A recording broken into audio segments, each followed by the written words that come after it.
यदि आप हमारे चैनल पर नए हैं तो इसे ज़रूर सब्सक्राइब करें।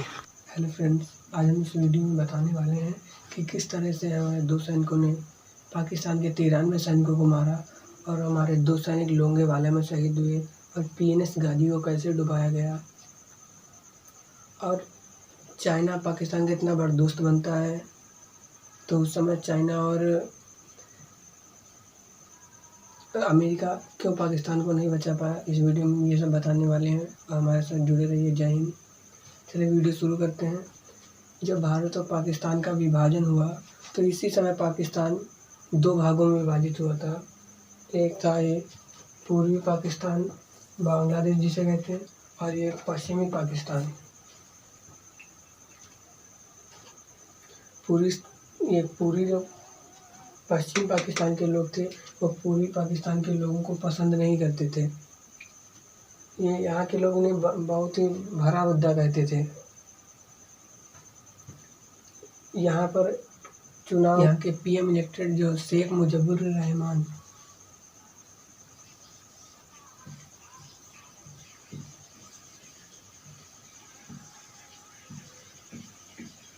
जो थे, यहाँ के चुनाव जीत गए यहाँ के प्रधानमंत्री के पद के लिए। 1970 में ये चुनाव जीते। इन्होंने 7 मार्च 1971 को भाषण दिया कि हम बांग्लादेश को पूरी पाकिस्तान नहीं रहने देंगे, हम इसे अलग देश बनाएंगे जिसका नाम होगा बांग्लादेश। इस भाषण के कारण जो यहाँ की आर्मी थी उन्होंने इन्हें अरेस्ट करके 25 मार्च 1971 को इन्हें अरेस्ट करके पश्चिमी पाकिस्तान में बंदी बनाकर रख दिया और पूरी पाकिस्तान पर इनकी सेना ने लगभग 30 लाख लोगों का मर्डर किया और वहाँ की महिलाओं लगभग 4 लाख महिलाओं का रेप किया, बलात्कार किया। इतने भयानक जुल्म करते थे वो। और यहाँ पूर्वी पाकिस्तान में इनके इस अत्याचार के कारण यहाँ मुक्ति वाहिनी नामक गुट तैयार हुआ, मुक्ति वाहिनी विद्रोही गुट तैयार हुआ। जब मुक्ति वाहिनी गुट तैयार हुआ तो अप्रैल 1971 में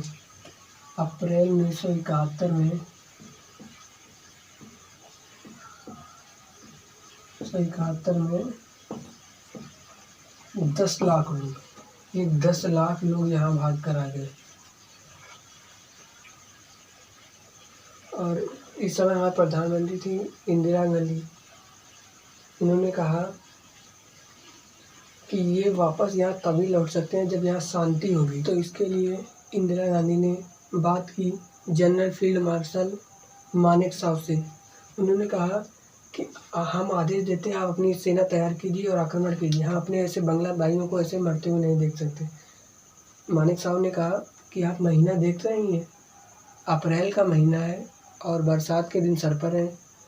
यदि हम युद्ध कर देते हैं तो इधर तो पूर्व में तो अप्रैल के महीनों में बाढ़ आ जाती है बरसात के समय, और ये महीना इधर सूखा रहेगा एरिया, ये एरिया सूखा रहेगा, ये सूखा रहेगा।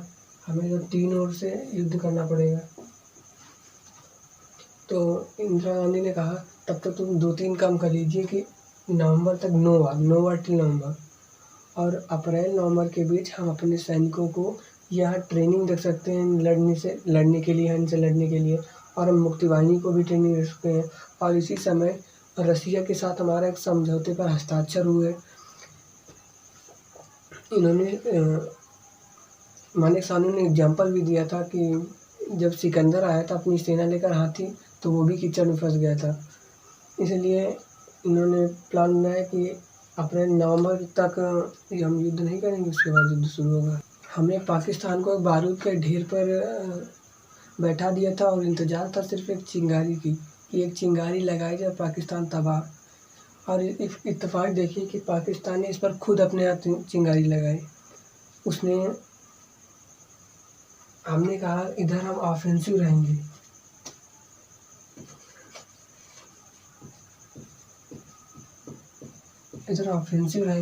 और इधर डिफेंसिव रहेंगे।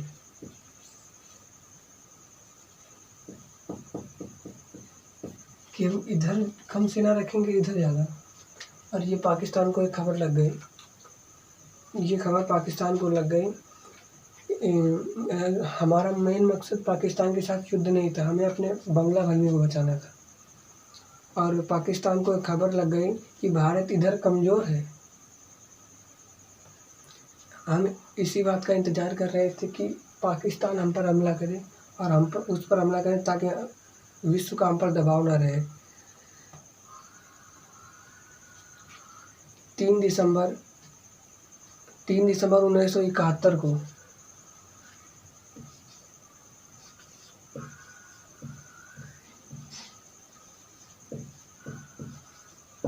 3 दिसंबर 1971 को पाकिस्तान की मिसाइलें एंट्री मार गई श्रीनगर पर, पठानकोट पर और चंडीगढ़ पर।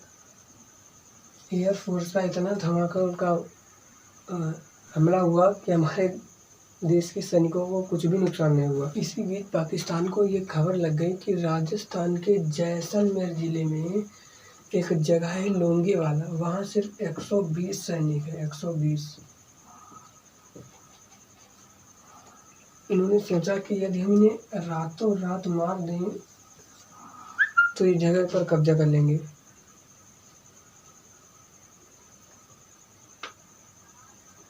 ये बात इंडिया को पता चली। लोगों ने कहा कि कुलदीप सिंह आप पीछे हट जाइए, मेजर कुलदीप सिंह थे उस समय। तो कहा इसमें नो डाउट कि आप बहादुर नहीं है, लेकिन उधर से ब्रिगेडियर तारिक मीर आ रहा है, उसके पास 28 जवान है, टैंक है और हमारे पास सिर्फ 120 जवान। इसलिए पाकिस्तान अपनी आर्मी को टैंक इन्फेंट्री लेकर चढ़ाई इसने कर दी और हमारे पास सिर्फ 3 माइंस थे और जीप पर लगा हुआ एक तोप।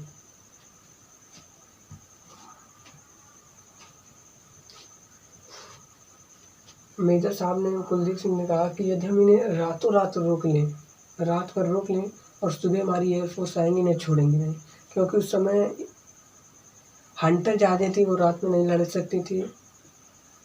और इन्होंने क्या किए, टिफ़िन होते खाने आने वाले, उसमें पत्थर भरे और उन्होंने टिफ़िन लगा दिए, ऐसे टिफ़िन इन्हें लगा दिए।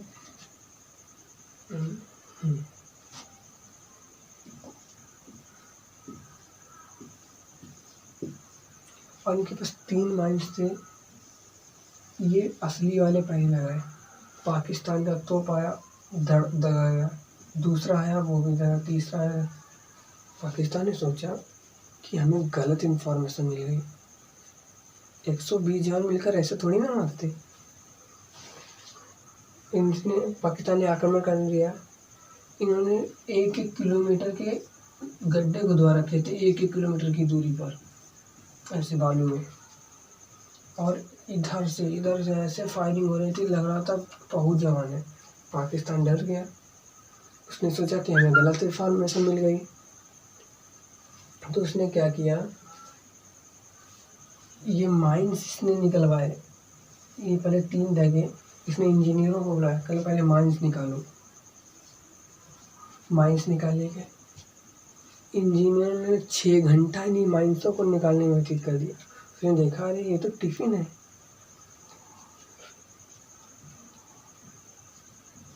फिर लगभग सुबह बज गया, 3 बज गए सुबह के। सुबह हुई, एयरफोर्स आई,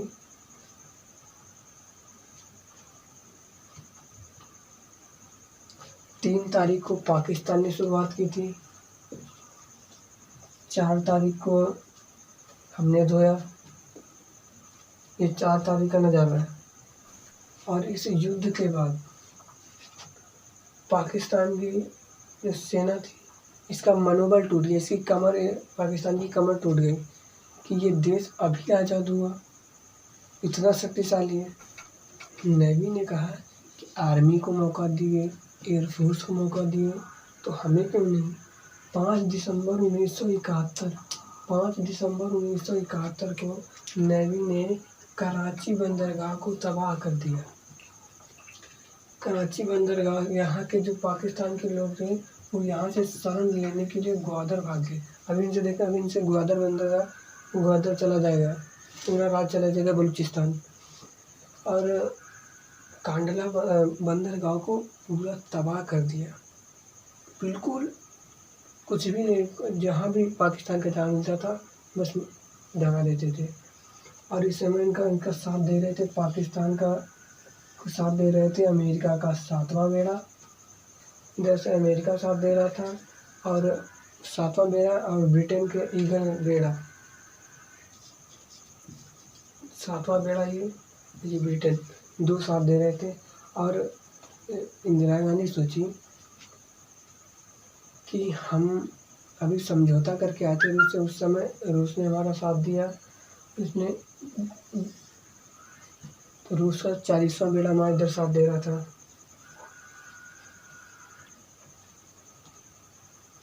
और इनके पास थी INS, हमारे पास जो INS विक्रांत, इसने पाकिस्तान ने PNS गाजी को भेजा। पर देखो इतने युद्ध हुए थे, ये लिखे कि जाओ INS विक्रांत को।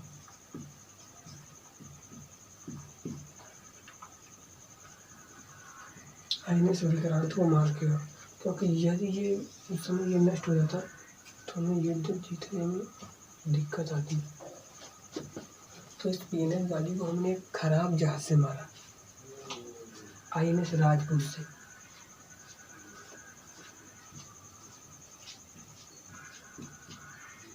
ये INS राजपूत खराब हो गया था, ये विशाखापट्टनम में बन रहा था, इसके इंजन में खराबी थी। उन्होंने कहा कि ये आएगा कि हमको मारो, कहने लगे ऐसे नहीं आएगा। और PNS गाजी को साइलेंट किलर भी कहते हैं, ये पानी के अंदर चलती है। लोगों ने फ़ोन किया कि हमारा INS विक्रांत कुछ थोड़े समय के लिए विशाखापट्टनम आ रहा है। फ़ोन कर दिया सबको बेवकूफ़ बनाने के लिए, और मछुआरों से कहा कि ये बहुत बड़ा जहाज़ आ रहा है। तो ये PNS गाजी इधर नहीं गया, इधर मुड़ गया और ये आया और INS राजपूत इसी का इंतज़ार कर रहा था। इससे पहले ही INS राजपूत ने इसे मार दिया। तो PNS गाजी को हमने एक खराब जहाज से मारा, और ये INS विक्रांत जो था इधर से युद्ध कर रहा था ताकि मुक्ति वाहिनी को कोई दिक्कत ना हो युद्ध लड़ने में।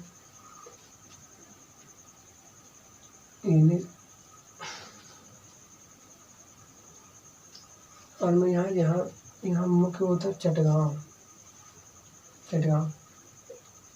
INS विक्रांत ने चटगांव को पूरा तबाह कर दिया ताकि मुक्ति वाहिनी को कोई दिक्कत ना हो। जैसा कि पहले हमने बताया था कि इनके सहायता कर रहा था अमेरिका का 7वां बेड़ा और ब्रिटेन का ईगल। हमारा साथ दे रहा था रूस, 40वां बेड़ा रूस का। तो अमेरिका ने कहा कि हम परमाणु बम लेकर चले थे, आप पीछे हट जाओ। तो रूस ने कहा हम भी परमाणु लेकर चले थे। जब चले थे हमने गिनती की थी 200-250 थे, और हमने कहा था बाद में गिनेंगे। रूस ने सच्ची 2 मित्रता निभाई थी। और इंडिया में जो एयरफोर्स थी उसने यहाँ बांग्लादेश के गवर्नर थे AH मलिक के, उनके घर पर बमबारी कर दी, उनका घर नष्ट हो गया। उन्होंने कहा निर्मलजीत सिंह जो लेफ्टिनेंट गवर्नर निर्मलजीत सिंह ने, उन्होंने नियाजी से बात, वैसे तो हमारे गवर्नर थे मानिक साहब, जनरल फील्ड मार्शल मानिक साहब, लेकिन लेफ्टिनेंट गवर्नर थे निर्मलजीत सिंह। इन्होंने नियाजी से कहा कि आप भी आत्मसमर्पण कर दीजिए, वरना ऐसा आपके साथ भी हो सकता है जैसा AH मलिक ने कहा। AH मलिक ने डर ऐसा था कि उन्होंने त्यागपत्र ही दे दिया कि ज़िंदगी रही तब नौकरी कर लेंगे। निर्मलजीत सिंह ने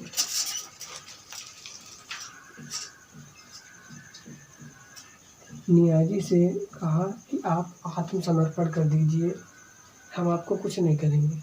16 दिसंबर 1971 को नियाजी ने अपने 93,000 93,000 सैनिकों के साथ आत्मसमर्पण कर दिया। और मियाजी के एक आँखों में आंसू थे, और इससे शर्म की बात की आवश्यकता है किसी देश के जनरल के आँखों में आंसू। आत्मसमर्पण उन्होंने 93,000 सैनिकों के साथ आत्मसमर्पण करवाया था।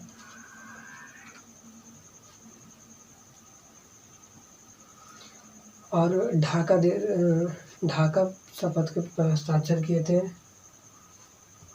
और इस एयरफोर्स ने कहा अब सब आगे इन्होंने यहाँ पर अपने सैनिक उतरवा दिए। इंडिया के यहाँ सैनिक उतरे, एयरफोर्स से सैनिक उतरे थे, आधे पुतले थे कि डर रहे।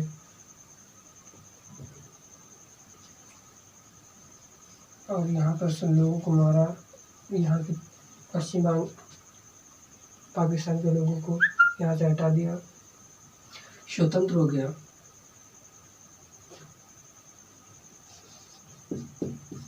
बांग्लादेश स्वतंत्र हो गया।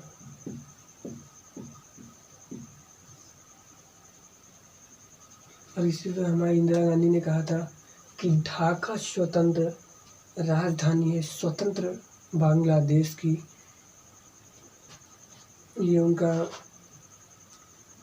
एक स्टेटमेंट था कि ढाका स्वतंत्र राजधानी है स्वतंत्र बांग्लादेश की। आज हमारे बांग्लादेश के जो भाई हैं वो पाकिस्तान से बहुत आगे हैं। इनका मलमल का कपड़ा, जूट, पाम ऑयल और जहाज़ों की रिपेयरिंग में इनका बहुत बड़ा योगदान है, बहुत महत्व है। शेख मुजीबुर रहमान के बाद उनकी बेटी शेख हसीना भी बांग्लादेश की कमान संभाली हुई है। तो इस तरह से इंदिरा गांधी ने, आयरन लेडी ने इनके छक्के छुड़ा दिए थे। इस समय हमारी आर्मी ने बहुत महत्वपूर्ण योगदान दिया था। और ये उम्मीद है कि आपको ये वीडियो अच्छा लगा होगा। इस वीडियो को लाइक करें, शेयर करें, ज़्यादा से ज़्यादा शेयर करें।